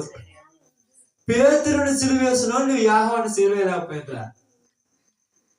సమస్యలు రావు, మనం ఊహించుకొని ఏమవుద్దో మన ఊహ అంతే. ఆ సమస్య రాదు. యోహాను కూడా పట్టుకొని సిలువ వేయాలిగా మరి. అది అన్నాడు, నేను నీ కొరకు వేడుకొనుచున్నాను, ముందు నువ్వు స్థిరపడు, తర్వాత నీ మనసు తిరిగిన తర్వాత వాళ్ళని స్థిరపరచు. ముందు మనం స్థిరపడాలి. నేను అదే చెప్తున్నాను, ప్రార్థనకు వస్తున్న ప్రతి వాళ్ళకి చెప్తున్నాను. అయ్యా మా ఇంట్లో వాళ్ళు మారలేదు, చాలా మంది బాధ ఉందంటే ముందు నువ్వు మారు. ఎంతలే ముందు నువ్వు మారు, తర్వాత వాళ్ళు మారిన తర్వాత. ముందు మనం మారకుండా మన మీద అనాశపడినా పోయి ఇదేదో మొక్కుబడిలాగా పోయి ఒక ఉండిలో మూట కట్టి యేసు ప్రభు ఇచ్చాను నా కుటుంబాన్ని బాగా చేయమంటే, యేసు ప్రభు మీ ఉండి మూటల కోసం ఆశించేవాడు కాదు. మీ మొక్కుబళ్ళు చెల్లిస్తే ఆయన కాడు చల్లవు. ఆయన కావాల్సింది మనమే. ముందు నువ్వు మారు. నేను ఎందుకు మారలేదయ్యా? ప్రార్థన పడుతున్నాను, బాప్తీసం తీసుకున్నా అంటే ప్రార్థన పడతా, బాప్తీసం తీసుకుంటా. జీవితం మారిందా? నీ ఇంట్లో మోకాళ్ళ ప్రార్థన ఉందా? రోజుకు 3 గంటల ప్రార్థన మోకాళ్ళ మీద వేస్తున్నావు నీ ఇంట్లో? ఏళ్ళ కోసము, ఆ బాధల కోసం ఏడ్చే నువ్వు దేవుని దగ్గర ఏడుస్తున్నావు వాళ్ళని బాగు చేయమని. లేదు. మరి ఎలా బాగుపడతారా? అదే యేసు ప్రభు వారు పేతురుతో ఏమన్నాడు? నువ్వు స్థిరపడి, అంటే నీ మనసు తిరిగిన తర్వాత నువ్వు వాళ్ళని ఏమన్నారమ్మా? చదువు అన్నమాట మళ్ళీ ఒకసారి. 22:32 లూకా సువార్త 22:32.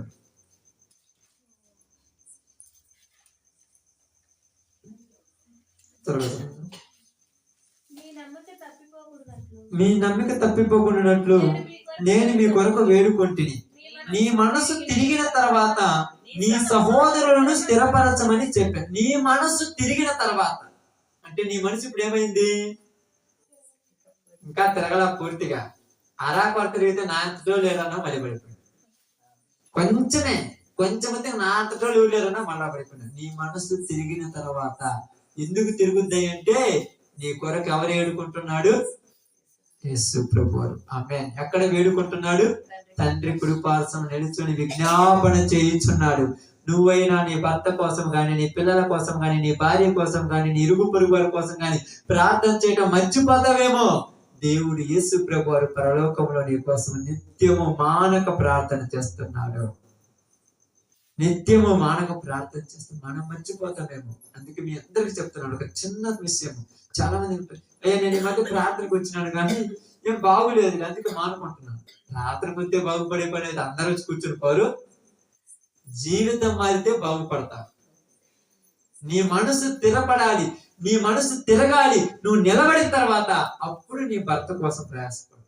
నీ మనసు కొంచెం తిరిగిన తర్వాత నీ భర్త కోసం పోతే నీ మనసు కూడా అట్టే పోతుంది. నీకు ఆశలు కొంచెమే తగ్గింది, నేను మానుకున్నా నువ్వు మానుకుంటూ పోతావు, మరి నువ్వు పట్టుకుపోతావు.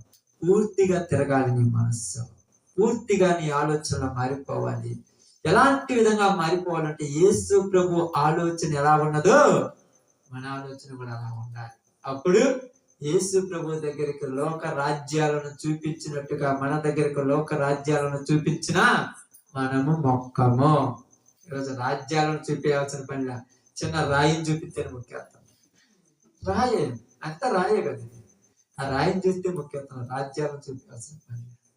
అందుకే మీ అందరికీ తెలియజేసిన మాట ఏంటంటే, ఈ కుటుంబానికి కూడా మనందరికీ తెలియజేసిన చిన్న మాట ఏంటంటే, ఏ సమస్య తీరాలన్నా నీ ఇంట్లో ప్రార్థన తగ్గకూడదు. మీరు తగ్గించుంటే మీ విశ్వాసం కష్టపడిపోతుంది. దానికి నేను బాధ్యులు కాదు.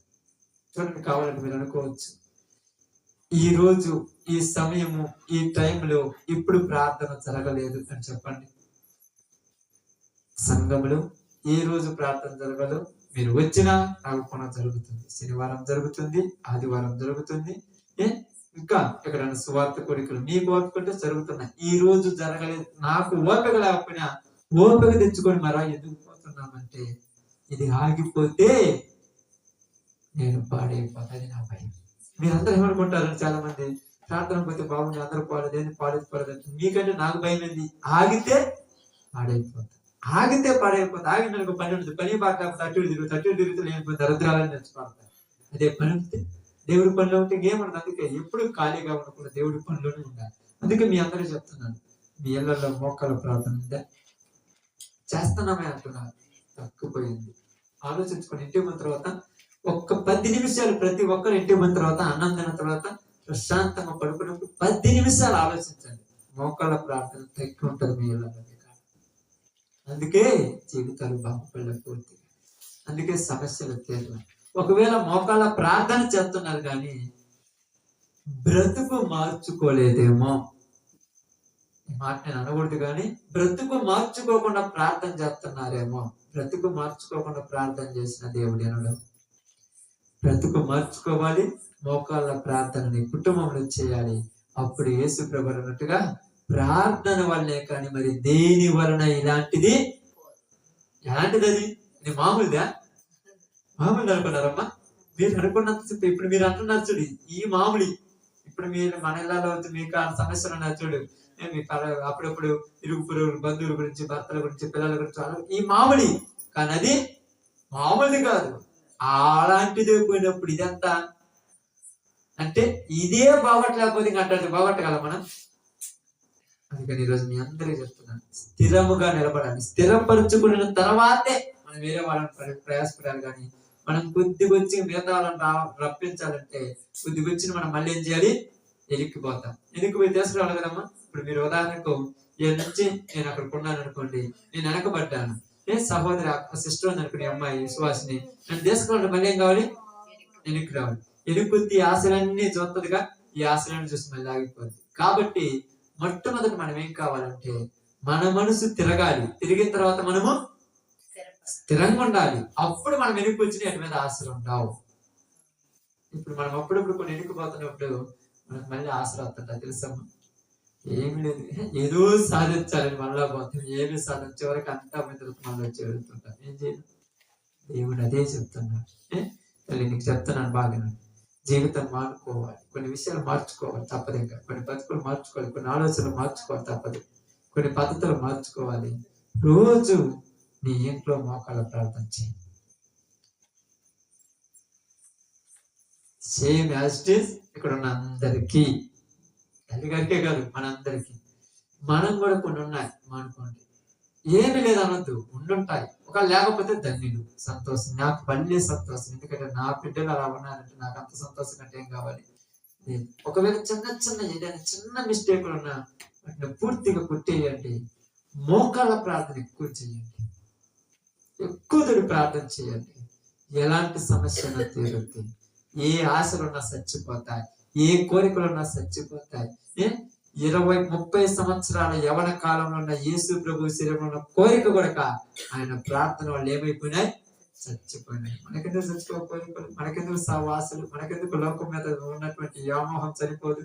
అది తినాలి, ఇది తినాలి, అది చంపాలి, ఇది చంపాలి, ఎందుకు సత్తాయి. కానీ ఎక్కువ మోకాళ్ళ ప్రార్థన చేయాలి. ఈ రోజు నుంచి చెయ్యండి. ఈ కుటుంబంలో, మీ కుటుంబాల్లో చేయండి. మీరు సన్నిధిలోకి వచ్చినప్పుడు చేయటమే కాదు, కుటుంబాలు కూడా చేయండి. అప్పుడు ఆ కుటుంబం ఏమవుద్ది? ఆశీర్వదించబడుద్ది. అలాంటి ఆశీర్వాదం మీ కుటుంబానికి కూడా మనందరికీ దేవుడు అనుగ్రహించును గాక.